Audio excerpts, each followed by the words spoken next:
అప్పుల బాధలు వెంటాడుతున్నాయా? అయితే 6 JVR వారి జాతిరత్నాలు ధరించండి. హలో అండి, అందరికీ నమస్కారం. నేను మీ కట్టాగారతి. జనంలోకి జగన్ రాబోతున్నారు. ఫస్ట్ బస్ యాత్ర, తర్వాత సుదీర్ఘమైన పాదయాత్ర. దాదాపు 4500 కిలోమీటర్ల పాదయాత్ర జగన్మోహన్ రెడ్డి చేయబోతున్నారు. ఈ ప్రచారం వైసీపీ సంబంధిత సోషల్ మీడియాలో నడుస్తుంది. కానీ అఫీషియల్గా వైసీపీ పార్టీ ఇప్పటివరకు జగన్మోహన్ రెడ్డి గారికి సంబంధించిన బస్ యాత్ర గురించి, పాదయాత్ర గురించి ఏమీ చెప్పలేదు. కానీ ప్రచారం మాత్రం నడిపిస్తున్నారు. మేబీ సంక్రాంతి తర్వాత బస్ యాత్ర ఉంటుందా, లేదు స్థానిక సంస్థల ఎన్నికల తర్వాత ఉంటుందా అనేటువంటి కన్ఫ్యూజన్ కూడా ఆ పార్టీలో ఉంది. కానీ నేషనల్ స్థాయి జర్నలిస్టులతోటి జగన్మోహన్ రెడ్డి గారు యలహంక ప్యాలెస్లో రెగ్యులర్గా భేటీలు అవుతున్నారు. దాని గురించి సంబంధించి ప్లాన్ చేస్తున్నారు అనేటువంటి చర్చ నడుస్తుంది. అయితే ఇంకొక పక్క జగన్మోహన్ రెడ్డి గారు మీడియా ముందుకు వచ్చి ప్రెస్ మీట్ పెట్టడం, ఆ ప్రెస్ మీట్లో కొన్ని కామెంట్స్ వివాదాస్పదం కావటం, అసలు జగన్మోహన్ రెడ్డి గారు తప్పుడు రాజకీయ స్ట్రాటజీలో ఉన్నారా, ఆయన స్క్రిప్ట్ ఎవరు రాసిస్తున్నారు, ఈ చర్చ కూడా ఉంది. సో దీనికి సంబంధించిన అన్ని క్లారిటీలు తీసుకునే ప్రయత్నం మనం చేద్దాం. మనతో ఉన్నారు బీజేపీ జాతీయ అధికార ప్రతినిధి, గతంలో వైసీపీ పార్టీలో పనిచేసినటువంటి ఆయన సుదీర్ఘ అనుభవం ఉంది. జాతీయ అధికార ప్రతినిధిగా వైసీపీ పార్టీ పనిచేశారు. రవిచంద్రారెడ్డి గారు నాతో ఉన్నారు. సార్ నమస్కారం. నమస్కారం సార్, ఇప్పుడు మీరు బీజేపీ పార్టీ నాయకులు అయితే కావచ్చు, కానీ వైసీపీ పార్టీలో గత 5 సంవత్సరాల కాలంలో మీ వాయిస్ ఏంటి, మీ స్థాయి ఏంటో అందరికీ తెలుసు. పార్టీ జాతీయ అధికార ప్రతినిధి హోదాలో ఎన్ని డిబేట్లో ఎంత స్ట్రాంగ్గా వైసీపీ వాయిస్ ఇచ్చారో మీకు తెలుసు. సార్, వైసీపీ పార్టీ గురించి, ఆ పార్టీలో జరిగే ఇష్యూస్ గురించి మీకు కొంత ఐడియా ఉంటుంది. సార్, ఇప్పుడు పార్టీ అఫీషియల్గా చెప్పట్లేదు, కానీ వైసీపీ పార్టీ నుంచి ఉన్న లీకో ఇంకోటో నాకు తెలియదు, కానీ బస్ యాత్ర చేయబోతున్నారు. తర్వాత ఒక పెద్ద పాదయాత్ర, ఈ దేశంలో ఎవరూ చేయనంత పెద్ద పాదయాత్ర జగన్మోహన్ రెడ్డి గారు చేయబోతున్నారు. ఈ రెండు నిజమేనా? అసలు కార్తిక్ గారు నమస్కారం. మొన్న టీవీలో మనం చెప్పినప్పుడు చాలా మందికి రీచ్ అవుతుంది. అవును. సో ఖచ్చితంగా రీచ్ అవ్వాల్సిన అంశం ఏంటంటే జగన్మోహన్ రెడ్డి గారు ఇంకా భ్రమంలోనే ఉన్నారు. ఓకే. ఏ విధంగా ఆ కోటరీ ఒక డర్టీ డజన్ ఉన్నారు, సజ్జల రామకృష్ణారెడ్డి గారు ఉన్నారు, శ్రీహరి అనే స్క్రిప్ట్ రైటర్ ఉన్నాడు. సో వీళ్ళంతా మేధావితనంతో ఆయనకు రాసిచ్చే స్క్రిప్ట్ ఏంటంటే రోజు నవ్వులు పాలు చేయడంతో పాటు ట్రోలింగ్ గురవుతున్నాడు. బాగా ఎంత ట్రోలింగ్ గురవుతున్నారంటే, సొంత నాయకుడిని దేవతా వస్త్రాలు మీరు కట్టుకున్నారు, మీరు మామూలు వ్యక్తి కాదు, అవి అందరికి కనపడవు, ఎవరైనా మీకు వస్త్రాలు లేవంటే నమ్మద్దు అని అసలు వస్త్రాలు లేకుండా ఒక రాజుని ఏదైతే నవ్వులు పాలు చేశారో వాళ్ళ వర్గంగా ఉన్న కోటరీ ఒకప్పట్లో చరిత్ర ఇది. అవును. దేవతా వస్త్రాలు అనేది పెద్ద నానుడు ఉంది. సో అదే విధమైన దేవతా వస్త్రాలు లాంటి ఒక కల్పితమైన ఇమేజ్ని ఒక బబుల్ లాగా ఆయన చుట్టూ క్రియేట్ చేసి, సార్ మీరు ఏం మాట్లాడిన అమృతం, మీరు ఇలా మాట్లాడితే అద్భుతం, మేము రాస్తున్నాం అమృతం అని రాసి అతనికి కాలకోట విషయం లాంటి స్క్రిప్ట్లు ఇస్తున్నారు. అవి మాట్లాడి మరీ ముఖ్యంగా మొన్నైతే విడ్డూరం ఉంది కార్తిక్ గారు, 3 గంటల పాటు ప్రెస్ మీట్ ఏ రాజకీయ నాయకుడు పెట్టాడు. కళ తిరిగిపోయింది నాకైతే. నేను మధ్యలో 2 సార్లు మధ్యలో అటుపోయి ఇటు వచ్చి మళ్ళీ ఏం మాట్లాడుతున్నాడు ఇంకా వస్తానే ఉంది. మీరు జాగ్రత్తగా చూసారా? 2 గంటల 45 నిమిషాలు, 2 + 4 6, 6 + 5 11. మరి అదేందో అట్టెట్టే పెట్టిస్తున్నారు వాళ్ళు, అంటే వాళ్ళ పరువు వాళ్ళే తీసుకుంటున్నారా అని అనిపిస్తుంది. ఇంత లెక్క నేను వేయలేదు కార్తిక్ గారు, కానీ మనిషికి విసుగు పుట్టేంత, విరామం లేకుండా, విసుగు రాకుండా ఆ విధంగా అంది స్క్రిప్ట్ 50-60 పేజీలు ఇచ్చారా, 60-70 పేజీలు ఇచ్చారా, ఒక 100 పేజీలు రాసి ఇచ్చారా తెలియదు. వెనక్కి తిప్పుతాడు పాపం, ముందుకు తిప్పుతాడు, లోపల తీసుకుంటాడు, తడబడతాడు, మధ్యలో కెమెరా ఫేస్ చేయాలి. అన్నిటికన్నా విచిత్రం, కెమెరాని బాగా జూమ్లో పెట్టి నిద్రలేమిని, కళ్ళ కింద వచ్చిన క్యారీ బ్యాగుల్ని, లేకపోతే ఫేస్లో ఉన్న మైనస్ పాయింట్ని ఎలివేట్ చేసే విధంగా ఒక నాయకుడిని చిత్రించడం. ఇప్పుడు మీ ముందు నేను కెమెరా ముందున్నా, ఎంత డిస్టెన్స్ పెడితే విజువల్ బాగా వస్తుందో మీ కెమెరా మేము చూసుకుంటాడు. ఒక పార్టీ నాయకుడిని, పార్టీ అధినాయకుడిని అంత దారుణంగా ఆ కెమెరాలో పిక్చరైజ్ చేస్తున్నారంటే ఎంత కక్ష ఉందో చూడండి అతని మీద. అక్కడున్న కోటరీకి మళ్ళీ అక్కడ వచ్చి ఛానల్స్ వాళ్ళకి అనుకూల ఛానల్సే కాదండి, అది ఆల్మోస్ట్ డిఫాల్ట్ లైవ్. అవును, అదేం లైవ్ కాదు, అడిగే క్వశ్చన్లు కూడా అడిగించుకునే క్వశ్చన్లే. అది డిఫాల్ట్ లైవ్, ఆల్మోస్ట్ అది రికార్డింగ్ అనే చెప్పొచ్చు. ఆ కెమెరాలు పెట్టే వాళ్ళు కూడా స్టాండర్డ్ గా ఎవరైతే వాళ్ళకి కావాల్సిన వాళ్ళు పెడతారో వాళ్ళే పెడతారు. అంతే, correct. ABN camera, TV5 camera ఉంది అంటే అనుకోవచ్చు. మైనస్ పాయింట్లు ఉండే విధంగా అతన్ని ప్రొజెక్ట్ చేస్తూ, మైనస్ వైపు నడిపించే విధంగా అతనికి స్క్రిప్ట్లు ఇస్తూ, అతన్ని హేళనకు గురి చేసే విధంగా ట్రోలింగ్ కి గురి చేస్తున్నారంటే శత్రువులు ఎవరు అంతర్గతంగానే ఉన్నారు అక్కడ. నేను చెప్పే పేర్లు కూడా చెప్పి మొహమాటాలు ఏం లేదు. మీరు మొదటి నుంచి చెప్తున్నారు, పార్టీకి రిజైన్ చేసి వచ్చిన మొదటి నా ఇంటర్వ్యూలోనే చెప్తాను. నేను చెప్తున్నా, ఈ రాజకీయం అనేది ఏదైతే ఉందో ఆయన కోసం ఆయన రాజకీయం చేయడంలా, ఆయన అనేక మంది సమూహాన్ని నడిపించే నాయకుడిగా అందరి జీవితాలని మొన్న ఓడిపోయి ఏదైతే నాశనానికి గురివైపు వెళ్ళిపోయారో అదేవిధంగా ఇంకో ఎలక్షన్ ఓడిపోయేదానికి ప్రిపేర్ చేస్తున్నారు ఆయన్ని. పద్ధతిగా ప్రిపేర్ చేస్తున్నారు. ఎంత పద్ధతిగా ప్రిపేర్ చేస్తున్నారంటే ఎస్ నాకేం తెలీదు, ఎస్ నేనేం మాట్లాడినా నవ్వుల పాలు కావాలి, ఎస్ నేనేం మాట్లాడినా ట్రోల్ అవ్వాలి అనే విధంగా, నా ఫేస్ చూస్తే ఈ విధంగా నిద్ర లేదు, ఆలోచన లేదు, నిర్వేదంలో ఉన్నా అనే విధంగా అతన్ని ప్రొజెక్ట్ చేస్తా, వినిపిస్తా, మాట్లాడిస్తున్నారంటే అంతర్గతంగా అంతమంది దుర్మార్గుల్ని పెట్టుకొని ఒక శకున్ని, ఒక శల్యుడిని, ఒక దుర్మార్గుడిని అందరినీ సమూహంగా చేసుకుని ఒక డర్టీ డజన్ టీమును పెట్టుకొని మీకు ఎందుకండి పాదయాత్ర? మోకాళ్ళ నొప్పి తప్ప పాదయాత్ర. సరే, పాదయాత్రలో కూడా ఏం మాట్లాడాలో జాగ్రత్త లేకపోతే ఇదే స్క్రిప్ట్లు కదా. పాదయాత్ర ఎందుకు సార్? ఒకప్పుడు జగన్ బాగానే మాట్లాడేవాడు, ఈ మధ్య ఏమైంది అంటే ఒక మాట మీరే చెప్పాలి. ఒకప్పుడు జాగ్రత్త తీసుకోవడానికి విజయసాయి రెడ్డి ఉన్నాడు, ఇప్పుడు ఆ జాగ్రత్త తీసుకునే వాళ్ళు లేరు అని టాకు. విజయసాయి రెడ్డి గారు ఒక్కరే కాదు, అప్పుడున్న స్క్రిప్ట్ రైటర్ కూడా ఇప్పుడు లేరు.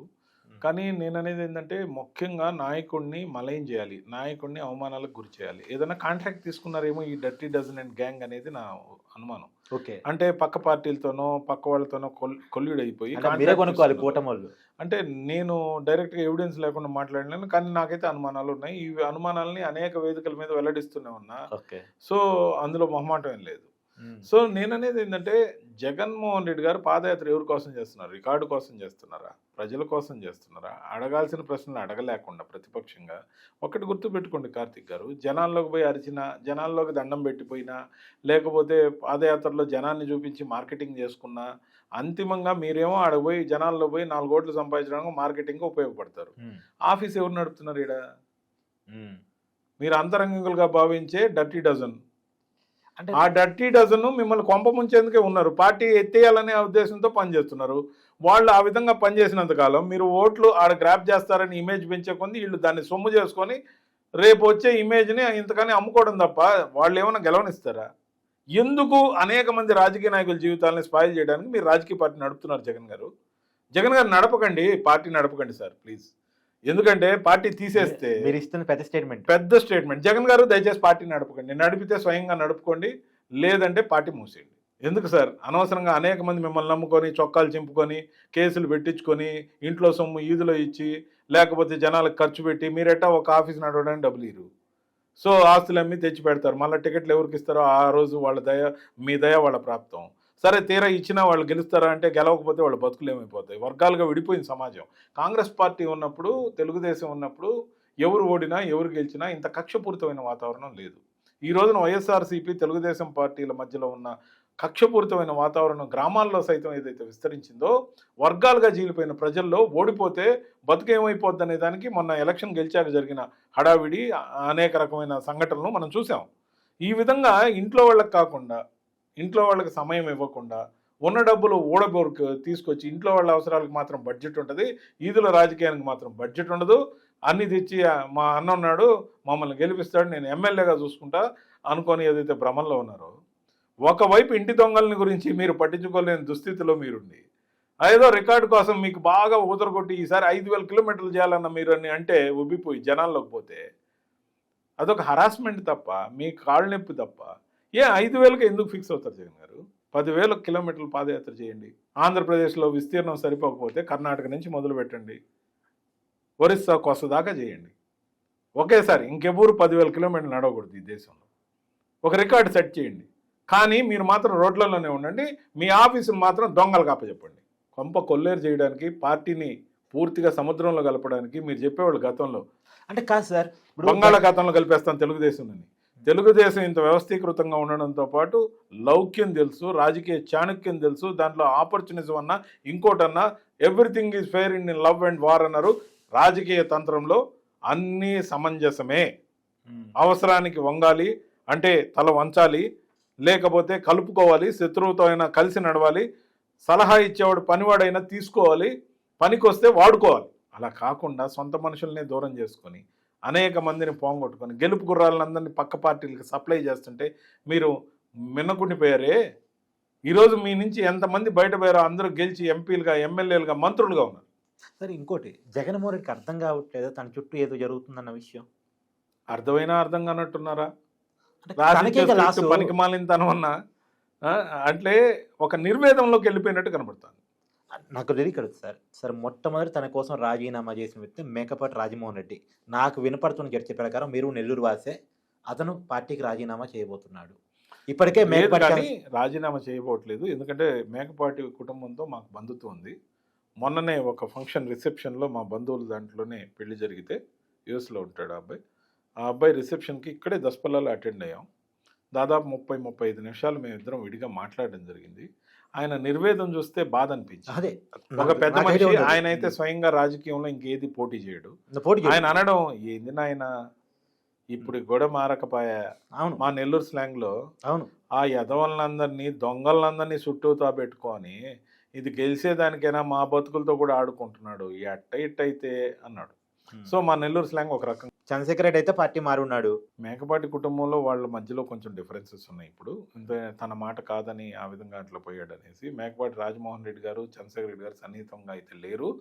ఆ బంధం పాతది. కానీ అక్కడ ఉదయగిరి నుంచి కూడా ఇంకొక రాజశేఖర రెడ్డి గారు, మేకపాటి రాజశేఖర రెడ్డి గారు పోటీ చేసిన మాట మీకు తెలుసు. మేకపాటి రాజశేఖర రెడ్డి గారు కూడా చంద్రశేఖర రెడ్డి గారు లాగే రాజమోహన్ రెడ్డి గారికి మరో సోదరుడు. సో విక్రమరెడ్డి గారు ఆత్మకూరు నుంచి పోటీ చేశారు. సో రాజకీయంగా ఉండేవాళ్ళు ఎవరైనా రాజకీయంగా ప్రాబల్యంతో ఉండాలని కోరుకుంటారు. ఆ ప్రాబల్యంతో ఉన్నప్పుడే తన మీద డిపెండ్ అయిన క్యాడర్ ఏదైతే ఉంటే వాళ్ళని కాపాడుకునే ప్రయత్నం చేస్తారు, లేదా సంపూర్ణంగా రిటైర్ అవుతారు. ఇంతే ఉంటుంది రాజకీయంలో.